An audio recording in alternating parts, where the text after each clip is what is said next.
Yan po mga kapatid, magandang tanghali po sa inyong lahat at narito naman po ako at muling magbabalik upang may ihahatid na mga panibagong mensahe sa inyo. Yan, ito po ay mga inaabangan ng aking mga subscriber at saka followers sa aking Facebook page at YouTube channel. Yan po, maraming salamat po sa mga solid na taga-suporta at mga solid followers ko at subscribers ko sa YouTube. Yan, ako po ay nagpapasalamat sa inyo at road to 6K na ang aking mga subscribers. Yan, pakitulungan na rin po ako na i-subscribe din po ng inyong mga kaibigan, kamag-anak, kapatid o di kaya mga kaibigan ninyo, mga kapatid, para mas lalo pang dumami at matulungan ninyo ako na maparami ang aking subscriber sa aking YouTube channel at Facebook page. Ayan. Tayo mga kapatid, tignan natin kung ano yung mensahe ng mga baraha sa inyo. Ayan. Sa mga nagpa-reading, magpapa-reading po pala, nakabook na po kayo, lista na dito yan sa logbook. Yan. Yung mga magpapa-appointment ng reading. Yan. By schedule po tayo mga kapatid. Yan. Kuha tayo ng 13 baraha. 1 2 3 4 5 6 7 8 9 10 11 12 13 na.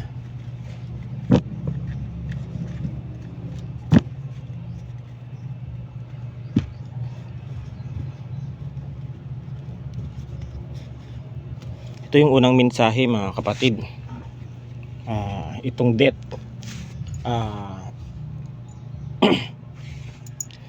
itong death na ito mga kapatid, sa mga mensahe na ito, may mga kamag-anak kayo, pamilya, o may mga namayapa kayong mga lolo, lola, nanay, tatay na sumakabilang buhay na gusto nila ng kahit ipadasalan nyo na lamang po sa pare o kaya pamisahan ninyo. Yan. Kasi meron dito na minimensahe dito sa barahang ito na minsan kasi nakakalimutan nyo na sila. Yan, kaya pinapaalala nila na kahit papaano ay pamisahan ninyo sila, padasalan, o di kaya kung hindi, may iba dito na nakikita ako na hindi pa po na tinatawag dito na babang luksa. Yan, kailangan po talaga taon-taon, kumbaga sa first date anniversary ng isang taong namayapa ay kailangan po talaga ng babang luksa. Sa mga Katoliko lamang po yan ang gumagawa ng ganyan.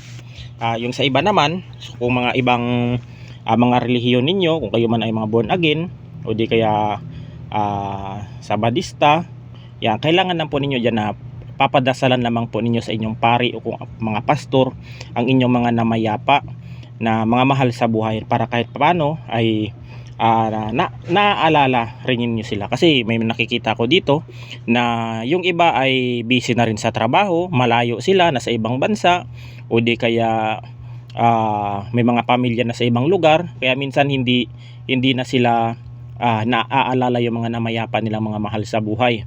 Kaya ang gusto lamang nito, kahit malayo, ay pwede rin padasalan sa simbahan tuwing Linggo. May mga misa naman dyan, pwede din naman yan ipapadasalan ninyo. Yan, itong inyong mga namayapa sa buhay na mga pamilya man o kamag-anak, o di kaya yung mga lolo at lola ninyo o mga namayapa ninyong mga mahal sa buhay. Ayan. Reservation. Ayan, yung iba dito nagpaplano o nangangarap na bumili ng mga kunyari motor, sasakyan, o di kaya kahit papano bike, basta mga pang transportation mga kapatid. Yung iba dito may nagpaplano din na mag-travel kung saan gamit yung mga kanilang mga sasakyan. O kunyari mag-travel to Batangas, travel sa Maynila, travel sa Rizal Park, Ayan, ito yung gamit nilang sasakyan o kung ano man yung gagamitin nila sa transportasyon. Yan, itong sasakyan, motor, o di kaya kung ano mang uri ng kotse na gagamitin sa kanilang pagta-travel. Yan, basta may mga travel dito, may mga sa kumpanya, o di kaya ano sila, yung tinatawag na parang magbibit sila, punta sa tabing dagat, yung parang magbabanding yung mga magkakatrabaho, parang ganun mga kapatid, magtitipon-tipon sila. Yan, itong fright. Kung ikaw dito mga kapatid ay may kinakatakutan, yan, kung ikaw dito may phobia, may mga may kinakatakutan ka dati, ayan, i-ano mo ito mga kapatid, i-let go mo ito. Yan, walain mo ito sa iyong isip, dahil pagpatuloy mo itong iniisip yung ano mo, yung mga kinakatakutan mo, hindi ka makakamove forward sa iyong buhay. Yan, hanggang dyan ka na lang kung papairalin mo ang iyong trauma o di kaya mga yung kinakatakot sa kasalukuyan at hinaharap. Ano mo ninyo ito mga kapatid, i-let go ninyo ito. Yan, itong inyong mga kinakatakutan. Yan, mag-ingat po mga kapatid bago kayo umalis ng bahay, o di kaya may pupuntahan kayo bago kayo pumasok sa trabaho, kung saan man ang inyong pupuntahan, ay dapat make sure po mga kapatid na nakalak ang inyong mga bintana, pintuan, ang inyong mga basta ang inyong mga bahay mga kapatid, ang inyong gate. Yan, make sure ilak ninyo yan, baka kayo po ay masalsihan o manakawan ng mga masasamang loob. Yan, dapat kung kayo naman siguro o may mga kaya din kayo, o di kaya may mga pera din kayo, o di marami na rin ang inyong naipon, mas maganda po mga kapatid na na magpalagay kayo ng CCTV sa inyong pintuan, sa inyong loob ng bahay, sa bakuran, para secured po mga kapatid, na kahit malayo kayo, kung saan man kayo mapunta, nakamonitor po ang inyong bahay. At makikita ninyo kung sino yung mga taong padaan-daan dyan, sino yung mga taong pumapasok, labas-pasok, kung sino yung mga taong nagtatangka sa inyong bahay na nakawan kayo, o kung ano man yung mga gusto nilang gawin, kung yan ba ay masamang intensyon o mabuting intensyon. Kaya mag-ingat po mga kapatid, dahil ang mga magnanakaw ngayon ay nasa tabi-tabi lang yan, umaali-aligid lang yan, at naghihintay ng tiyempo na kung kayo ay masasalsihan, papasukin kayo ng mga magnanakaw. Ang mga magnanakaw ay nasa tabi-tabi lang yan, nagbamasid, o di kaya umaali-aligid lang yan, nagpaplano yan kung saan yan papasok, kung saan yan sila, kung paano nila o ano mga pamamaraan nila na masira yung mga pintuan para madaling mapasok o makuha ang inyong mga gamit, pera, alahas, cellphone, o di kaya kung ano mang uri ng mga dokumento na meron kayo dyan. Kailangan mag-ingat po tayo sa mga magnanakaw, dahil laganap na yung mga taong ito dahil sa hirap ng ating buhay. Yan, nakakagawa na sila ng masama, tulad ng mga pagnanakaw, snatch, hold up, dahil yan sa mga kanilang matinding pangangailangan. Lalo't lalo na yung mga taong ito mayroong mga bisyo, tulad ng sugal, kung ano mang uri ng mga bisyo na yan, alak, kung ano man yung mga masasamang mga gawain nito. Kaya napipilitan silang magnakaw para matustusan ang kanilang mga pangangailangan, lalong lalo na sa kanilang mga pamilya, o kung ano man ang mga ginagastusan ng mga yan. Kaya nagnanakaw itong mga ito. Kaya mag-ingat po tayo mga kapatid. Yan, memory yan dito. May mga OFW dito na gustong gusto ng makasama ng kanilang pamilya, ang mga kamag-anak niya, makabanding kayo. Yan, dahil tuwing siguro kayo mga kapatid, tuwing dumadating kayo diyan dito sa Pinas, galing kayo sa ibang bansa, ay nag-aano po kayo, nag-out of town, naliligo kayo kung saan-saan, o di kaya nagsha-shopping, kumakain kayo sa labas, ito yung gustong-gusto ng inyong mga kamag-anak, na yung mga memory na yun, na sana pag-uwi mo maulit-ulit yung mga ginagawa nyo dati, na gumala kung saan, mag-shopping. Yan, ito yung gusto nila. Yung mga kaibigan mo, kamag-anak mo, mga kaklase mo dati, yung mga masasayang alaala ninyo, yan, ito yung mga memory na ito.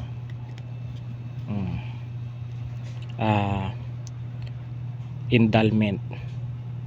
Yan, sa mga dito mga kapatid, kung ano man ang posisyon na yung na meron kang trabaho ngayon, yan, unang-una po mga kapatid, dahil may nakikita ako ditong binabayaran, maaring babayaran ka o di kaya bibigyan ka ng pera o kung ano man ng mga tao ito. Pag alam mong hindi ka komportable mga kapatid, ay natatanggap ka ng pera na o ganyang kalaking halaga, gagawin mo ito at alam mong masama at alam mong labag sa iyong kalooban, wag na wag mo itong gagawin mga kapatid, dahil baka ito ay ito yung ikakapahamak mo at baka mawala ka sa iyong trabaho kung ano man ito.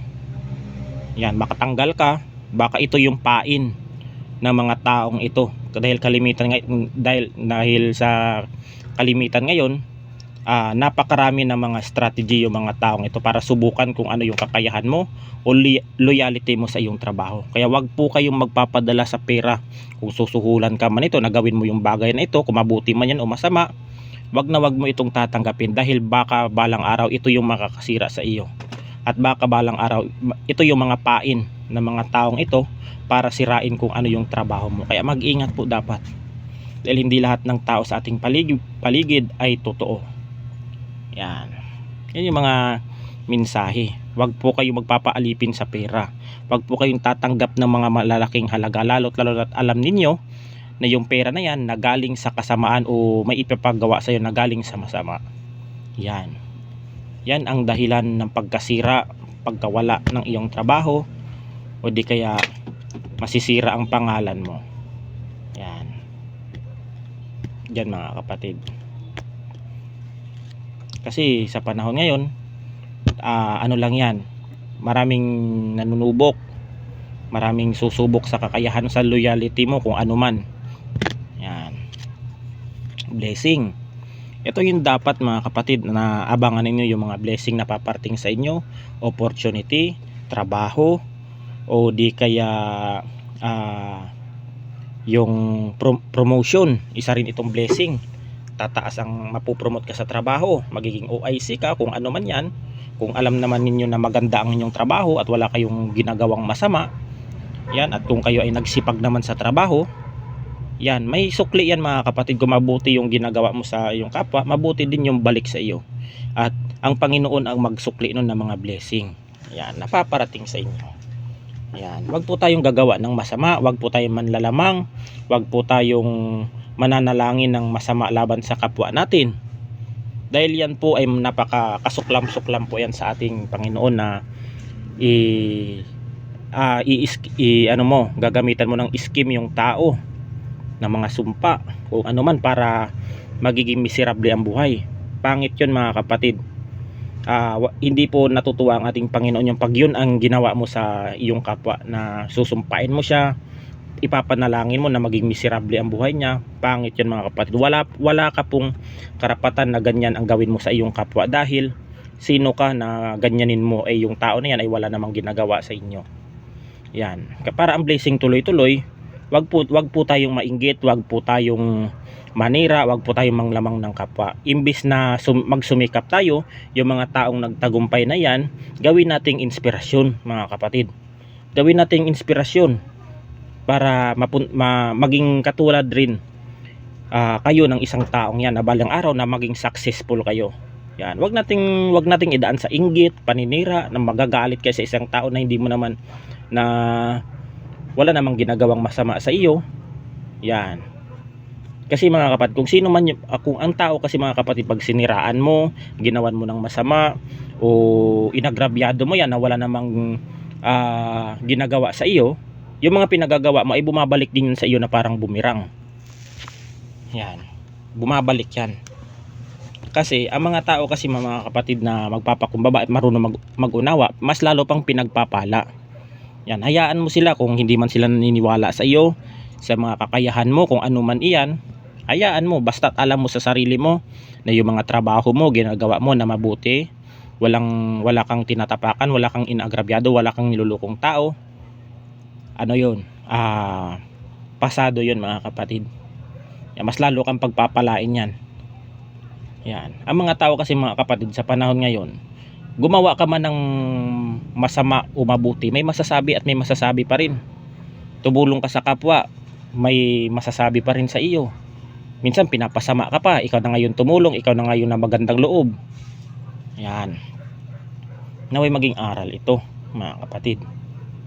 Yan, para ang blessing natin tuloy-tuloy. Naniniwala ako mga kapatid na pag isa ka mabuting tao, lahat ng blessing ay tuloy-tuloy sa inyo ang pagpasok. Yan.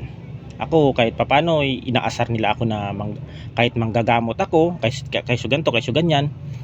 Kahit ganito ang trabaho ko, manggagamot, nagtatarot trading ako kahit nasa bahay lang ako. Maraming blessing pa rin yung pumapasok kasi bawat pagtatarot ko, may mga yung iba may mga regalo pa na ibinibigay sa akin, may mga pasalubong pa, may mga ipinapadala pa sa akin. Mas pinagpapala pa ako kahit inaasar nila ako. Mahal na mahal ko ang trabaho kong ito. Kahit ganito lang ang trabaho ko, panggagamot, pagtatarot, pagriritual, pagki-cleansing ng kung ano man dyan. Proud na proud ako sa trabaho kong ito. Dahil yung trabaho ko na ito, kahit inaasar ninyo, marangal ito mga kapatid. Wala akong inagrabyadong tao. Wala akong niloloko. Wala akong winawalang hiyang tao. Wala akong binastos na tao na isa. Yan. Kasi mga kapatid, pag yung regalo ng Panginoon na ibinigay sa iyo, pag yan ay inabuso mo at isinasalahuла mo yan, ay mawawala sa yan. Masisira ang mo, ang reputasyon mo. Pagkatao mo, pag yan ay nilapastangan mo yung kakayang ipinagkaloob sa inyo. Yan. Kahit asarin man ako na ganito ganyan, na nasa bahay lang ako, kahit nandito lang ako, kahit papaano kumikita din ako sa mga amulet na ipinapagawa. Yan, sa mga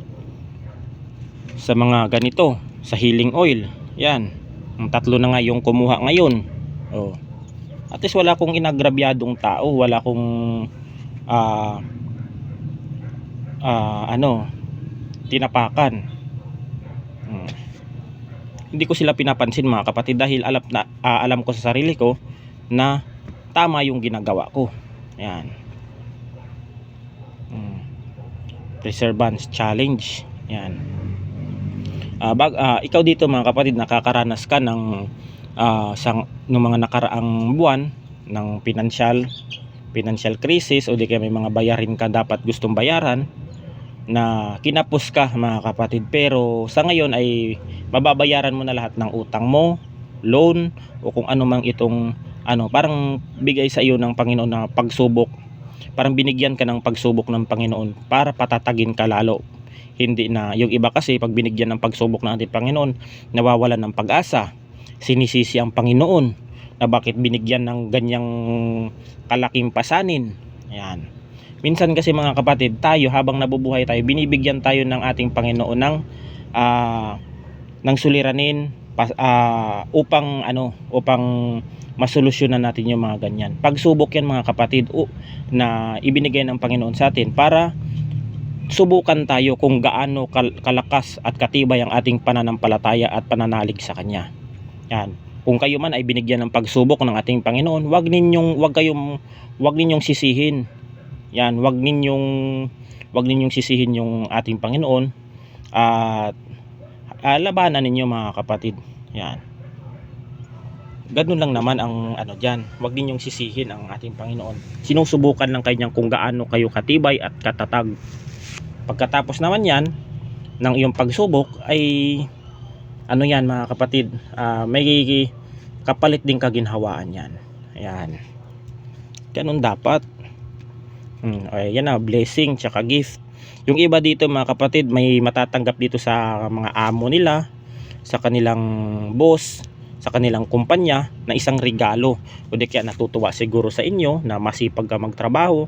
Lahat ng mga trabahong ipinagawa sa inyo ng inyong boss ay ginagawa ninyo. Yan, kaya kayo ay dito ibibigyan ng gantimpala o regalo kung ano man ito. Basta ngayong taon ito makakatanggap kayo ng isang regalo kung ano man ito. Dapat tanggapin niyo ito dahil itong regalo na ito, wala po itong hinihinging kapalit o kung ano man. Ang regalong ibibigay sa inyo ay may kaakibat na pasasalamat sa inyo ng inyong boss na kayo ay ginampanan ninyo ang inyong trabaho. Yan, kung ano man ang inyong trabaho na maganda, yan regalo na ito na matatanggap ninyo ay bilang pasasalamat nila sa inyo. Yan. Protest. May mga tao talaga na kahit saan naman talaga, may mga tao naman talagang minsan gusto ka, minsan hindi, minsan naiinis, minsan hindi natin masabi. Yan, itong protest na ito sa ating card. Yan, kahit ano man yung gawin nila sa iyo, i-backstab ka man yan, i-manipula ka man yan, gamitan ka man yan ng mga kung ano-anong klaseng mga paninira para mapasama ka, hayaan mo mga kapatid, hayaan mo lang sila, wag mo silang pansinin dahil darating ang araw, lalabas din naman ang katotohanan yan. Yan, kasi pag pinansin mo ito, sinagot mo ito, inaway mo ito, sinugod mo ito, maaaring lumaki pa yung gulo. Hayaan mo sila mga kapatid, kung ano man yung mga narinig mo na mga hindi maganda sa kanila o kung ano man, ay ano lang, ipagpasa Diyos nyo na lang mga kapatid yung mga pinagagawa nila. Dahil yung mga ganyan, na ano lang ito, na nadadala lang ito sa kanilang mga emosyon, galit, inis, inggit, hinanakit, kung ano man na mga uri ng mga emosyonal na nasa sa kanila. Kaya hindi naman magagalit ito sa iyo kung walang nakikitang hindi naman ito magagalit sa iyo kung hindi ka kainggitan dito mga kapatid. Yan naman kasi kalimitan yung mga taong naiinggit ay puro mga kasamaan ang mga lumalabas niyan sa mga bunganga, puro pangit. Yan, kaya ganun.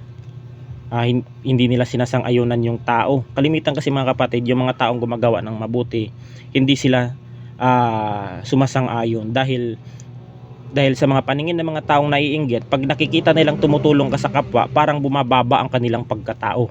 Kaya mas lalo silang naiinis o nagagalit sa isang taong kanilang kinaiinisan at kinamumuhian. Yan, kaya kung ako sa inyo, ang mga payo ko dito sa mga makakaresonate, sa mga followers at subscribers ko, gawin ninyo mga kapatid kung ano man ang inyong trabahong iyan, na kung alam ninyong sa ikabubuti, gawin ninyo kung ano man yung mga sinasabi nila sa inyong hindi maganda. Hayaan ninyo yung mga panlalait, panggagawa ng mga hindi maganda sa inyo, chismis, kung anumang paninira ng iyong dignidad at pagkatao. Gawin mong inspirasyon yan mga kapatid. Gawin mong inspirasyon. Patunayan ninyo sa kanila yung mga paninira nila sa inyo ay hindi totoo yung mga kanilang mga ginagawang mga isyu o paninira. Gulatin ninyo sila sa resulta mga kapatid. Yan.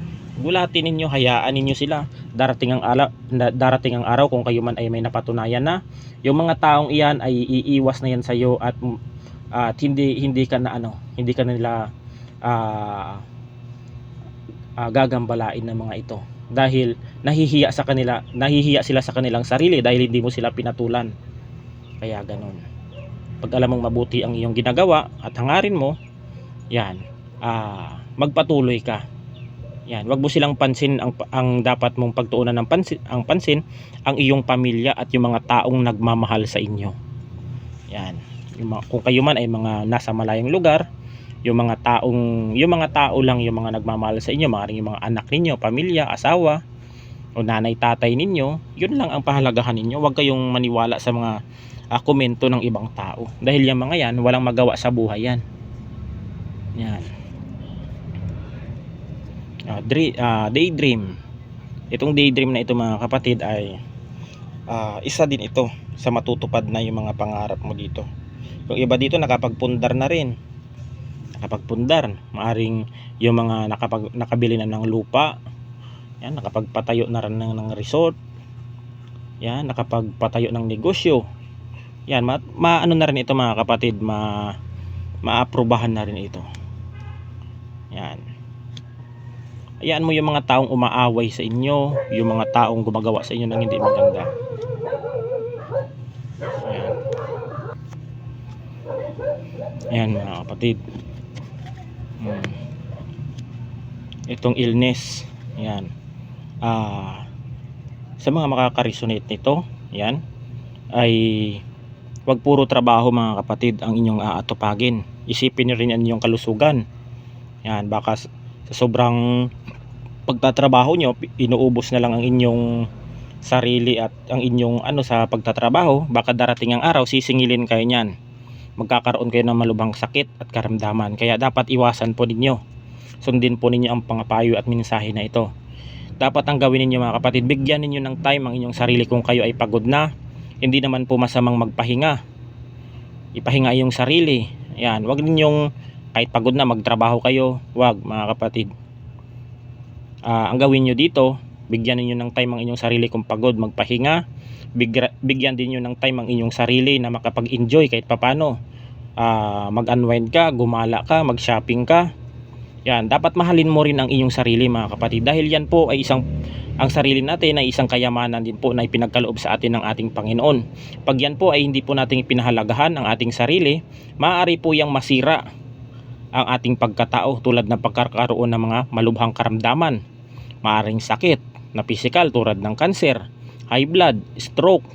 Yan, minsan kasi mga kapatid, pag mas lalo tayong abuso sa ating katawan, minsan hindi natin namamalayan, sinisingil na pala tayo ng ating katawan habang tayo tumatanda. Kaya habang nagkakasakit kayo at nakakaramdam kayo ng kakaibang karamdaman, na alam ninyong physical ang inyong sakit, ay magpahinga po kayo. Kung nakakaramdam po kayo ng hindi maganda, ay magpa-check up po kayo sa doktor. Kung ang nakita naman sa laboratory o ang diagnose ng doktor ay clear naman, magpunta kayo sa isang manggagamot o di kaya faith healer, o di kaya kilala ninyong mga tested na mga manggagamot upang malunasan ng inyong sakit at karamdaman na ito. Yan, bigyan niyo ng time, gumala ka, maligo ka sa dagat, sa ilog, mag-travel ka rin, mag-shopping ka. Bigyan niyo ng time ang inyong sarili. Yan, wag puro trabaho, wag puro pamilya. Yan.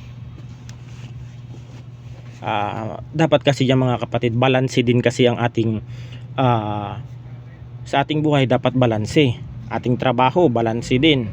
Ating pamilya, sa ating sariling katawan, dapat balanse din yan. Kaya dapat hindi natin marunong din tayo mag-manage, o di kaya ang irespeto din natin ang ating sarili. Huwag yung abusuhin natin ang ating kakayahan. Huwag tayong aasa na malakas ang katawan natin, nakakapagbuhat tayo ng mga ilang kilo na mga mabibigat. Darating at darating ang araw mga kapatid, sisingilin at sisingilin kayo ng inyong katawan na magkakaroon kayo ng sakit na malubha kung yan ay aabusuhin ninyo at ipapawalang bahala ninyo iyan. Totoo yan mga kapatid, mangyayari at mangyayari yan. Kaya iwasan po ninyo mga kapatid, mahalin din ninyo ang inyong sarili. Yan, kasi pag nagkasakit kayo, lalong lalo na pag nasa ibang bansa kayo, lalong lalo na sa mga kababayan nating OFW dyan, walang mag-aalaga sa inyo. Kasi malayo kayo sa pamilya ninyo. Sino mag-aalaga sa inyo? Buti na lang kung may mga kababayan tayong mababait dyan na tutulong at dadamay sa inyo. Yan. Magbabantay sa ospital. Kaya dapat mahalin din natin ang ating sarili. Yan. May isa talaga dito, itong Fury. Itong Fury na ito mga kapatid, may isa talaga ditong naiinis o nagagalit sa iyo. Yan, na isang tao, maaaring katrabaho mo ito, kamag-anak, kaaway, nakasagutan. Yan, sa mga makaka-resonate nito, maaaring nagkagalit kayo nito, nag-away kayo nito, na matindi ang galit sa iyo. Kaya ang ginagawa nitong taong ito na matindi ang galit sa iyo ay binibrainwash ka sa ibang tao na para ikaw ay mapasama. Magugulat ka na lang yung mga taong mabuti at close mo dati, umiiwas sa'yo, gawa nga nung binibrainwash niya, sinisiraan ka. Pag alam niyang may ka-close kang kaibigan, yon sisiraan niya yan para yung mga kaibigan mo lalayo sa iyo. Yan yung mga taong ganyan, yung ganyan mga naninira ng kanilang kapwa, pangit ang ugali niya mga kapatid. Yan yung mga taong hindi masaya sa buhay nila. Yan, pag puro galit kasi mga kapatid ang pinapairal natin sa ating sarili, sa ating pag puro galit ang pinapairal natin sa ating kapwa, tandaan niyo mga kapatid, habang pag puro galit ang pinapairal natin, hindi po tayo magiging masaya kahit kailan. Yan ang totoo niya mga kapatid, kasi naranasan ko rin dati mga kapatid. Naging barumbado din ako dati, marami din akong naging kaaway dati. Puro galit ang pinapairal ko dati. Gusto kong bumawi, gusto kong ganto ganyan. Pero sa totoo, na-realize ko sa huli mga kapatid, habang ako ay nagkakaedad na, tumatanda na, may pamilya na, rin mga kapatid, nare-realize ko na pag puro galit pala ang pinapairal natin sa ating kapwa, ni kahit kailan mga kapatid, hindi tayo magiging masaya. Yan. Kaya yung yung sinasabi ko na lang, pinagpasa Diyos ko na lang mga kapatid, na ikaw na yung bahala, dahil alam ko naman na darating din siguro yung araw na mauunawaan mo rin. Yan. Kaya yung mga tao ngayon, yung mga nag-aalipusta sa akin, naninira, yung mga dati kong kaaway na hindi ko na yan pinapansin, hinahayaan ko na lang. Dahil wala din naman ako mapapala kung papatulan ko sila. Dahil pag pinatulan mo kasi yung mga tao na ganyan, mas mapapamukha pa na ikaw yung naging masama. Kasi sa panahon ngayon mga kapatid, pag mahina ang pag-iisip mo, kahit nasa tama ka, pag magaling mambaliktad ang tao, ikaw talaga ang mapapalabas na masama. Yan. Kaya pag marunong ka na lang umintindi, iwasan mo na lang. Yan, marunong ka dapat magtimpi sa iyong galit. Kontrolin mo ang emosyon mo. Kasi pag ikaw ay nagkasalita ng hindi maganda, ng mga masasakit na salita, mahirap nang ibalik yun mga kapatid. Sa totoo lang. Kasi pag tayo ay pag tayo ay nakakabitaw ng mga masasakit na salita, magkakaroon ng lamat ng inyong pagsasamahan, magkakaroon ng ang masayang ninyo, magkakaroon ng pagtitimpian yon. Kaya dapat ang emosyon natin, ang galit natin, ay marunong tayong magkontrol ng ating emosyon at ang ating galit. Yan. Para hindi masira ang kung ano man yung mga pinagsasabi nila, hayaan mo. Darating ang araw, mauunawaan din naman nila yung mga bagay-bagay na ginagawa nila sa inyo. Ayan mga kapatid, yung mga taong nagagalit sa iyo at yung mga taong ito ay nagre-recruit ito na para mapasama ka lalo sa ang imahe mo sa mga tao sa komunidad ninyo. Yan, kaya umiwas na lang kayo mga kapatid, mag-focus kayo kung ano ang kung saan kayo masaya, kung ano man, i-focus ninyo yan. At wag kung ano man yung tagumpay ng iba, ay wag po kayo tumingin doon. Wag po kayong mainggit, kasi pag kayo po ay nakakaramdam ng inggit at galit sa yung kapwa, tandaan mo mga kapatid, hindi kayo magiging masaya pag ganyan ang pinapairal. Ayan. Yan ang mga mensahe mga kapatid, at hanggang dito na lang, at God bless us all. Ingat po tayo palagi.